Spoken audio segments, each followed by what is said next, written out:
Wonder Commerce.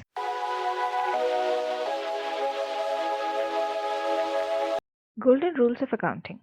Let's begin by understanding what they are and how they are applied.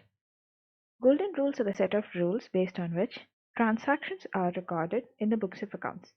These rules are applied on the basis of types of accounts. Let's now see what are the different types of accounts. There are three types of accounts, namely real account, personal account, and nominal account.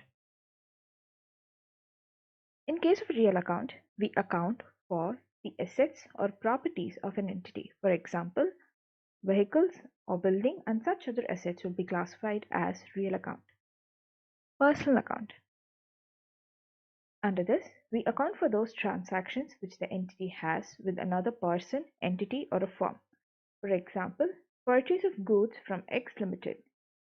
So in this transaction, X Limited will be classified under personal account, being another firm or a company. Nominal account.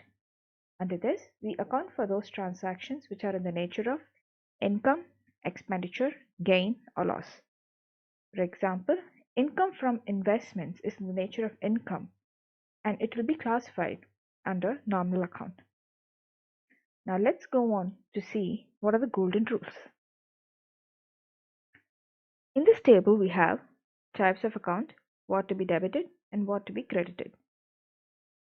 First, real account. In case of real account, the rule is debit what comes in and credit what goes out. In case of a personal account, the rule is debit the receiver and credit the giver. In case of a nominal account, the rule is debit all expenses and losses and credit all incomes and gains. Having understood the different types of accounts and the golden rules, we'll see certain examples to gain more understanding. Example number 1. Purchase of goods from Y Limited for rupees 50,000. So the main point to be noted here is it is a purchase and it is from Y Limited. So the different accounts involved in this transaction are purchases account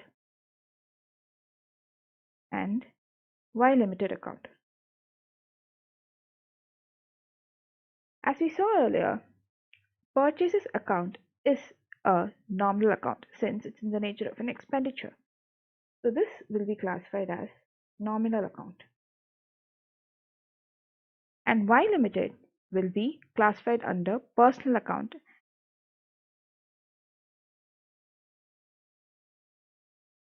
So the rule for a nominal account, as we saw earlier, is debit all expenses and losses and credit all income and gains. So the rule here will be, since this is an expense, we have to debit purchases account. Debit the expense. In case of a personal account, the rule is debit the receiver and credit the giver. Since this is a purchase transaction, Y Limited here is the giver of goods. So Y Limited will be credited.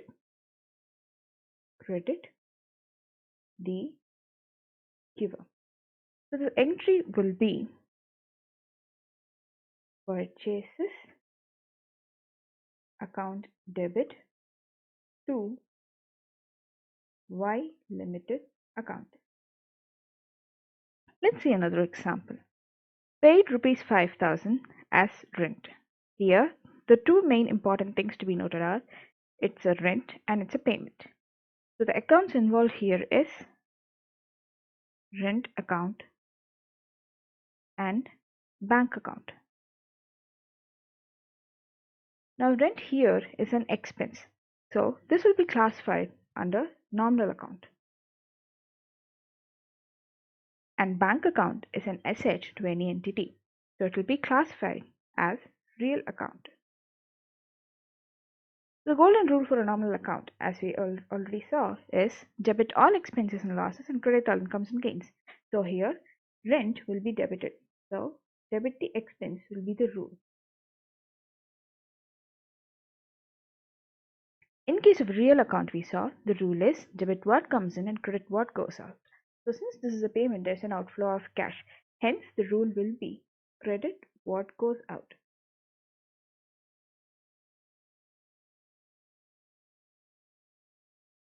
The entry will be rent account debit to bank account.